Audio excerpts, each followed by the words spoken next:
So ಈ stock ಮಾರ್ಕೆಟ್ನಲ್ಲಿ it's A wonderful thing. So ನಾನು ಕೂಡ ಏನು ಮಾಡಿದೆ ಅಂದರೆ ಝೀರೋಯಿಂದ ಸ್ಟಾರ್ಟ್ ಮಾಡಿದ್ದೆ. ನನ್ನ ಹತ್ರ 500 ರೂಪಾಯಿ ಕೂಡ ಇರಲಿಲ್ಲ. ಎದೆ ತಟ್ಕೊಂಡು ಹೇಳ್ತೀನಿ, ಒಬ್ಬರಿಗೂ 1 ರೂಪಾಯಿ ಮೋಸ ಮಾಡಿಲ್ಲ ನಾನು ಅಂತೇಳಿ. 2012ರಲ್ಲಿ ನನಗೇನು ಜೀವನದಲ್ಲಿ ಏನೇನು ಮಾಡಬೇಕು ಅದನ್ನೆಲ್ಲ ಒಂದು ಬೋರ್ಡ್ ಹಾಕಿ ಬರಿತಾ ಇದ್ದೆ.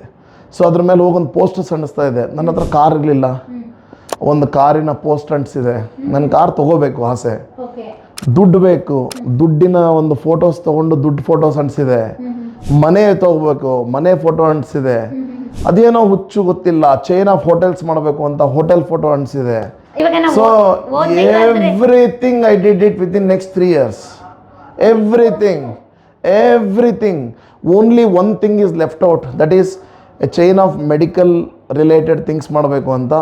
ಶಾರ್ಟ್ಲಿ ವಿಲ್ ಬಿ ಬಿಲ್ಡಿಂಗ್ ಒಂದು ಹಾಸ್ಪಿಟಲ್ ಕಟ್ಟಬೇಕು, ಅಥವಾ ಬಡವರಿಗೆ ಎಲ್ಲರಿಗೂ ಒಂದು ಈಸಿಯಾಗಿ ಅಥವಾ ಏನು ಫ್ರೀಯಾಗಿ ಮಾಡೋಕ್ಕಾಗುತ್ತೋ ಎಲ್ಲ ಗೊತ್ತಿಲ್ಲ, ಅತಿ ಕಡಿಮೆ ದರದಲ್ಲಿ ಎಲ್ಲ ಜನರಿಗೆ ಕೊಡಬೇಕು ಅನ್ನೋದಕ್ಕೋಸ್ಕರ ಒಂದು ಸ್ಟಾರ್ಟ್ ಮಾಡಬೇಕು. ಅದೊಂದು ಆಗಿರಲಿಲ್ಲ.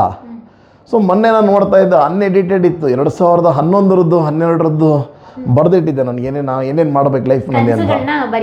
S, I write and I post it on the wall. ನನ್ನ ವಾರ್ಡ್ರೋಬ್ನಲ್ಲಿ ನನಗೆ ಕಾಣಿಸ್ಬೇಕು ಅದನ್ನು ಎವ್ರಿ ಡೇ. ನೀವು ಬಟ್ಟೆ ಚೇಂಜ್ ಮಾಡಿ ಹೋಗ್ಬೇಕು, ಬಟ್ಟೆ ತೆಗಿ ಓಪನ್ ಮಾಡ್ತೀರ, ಅಲ್ಲಿ ಫಸ್ಟ್ ಅಲ್ಲಿ ಕಾಣುತ್ತೆ ನಿಮಗಲ್ಲಿ. ಅರೆ ಕಾರ್ ತೊಗೋಬೇಕು, ಕಾರ್ ಆಯ್ತು 5-6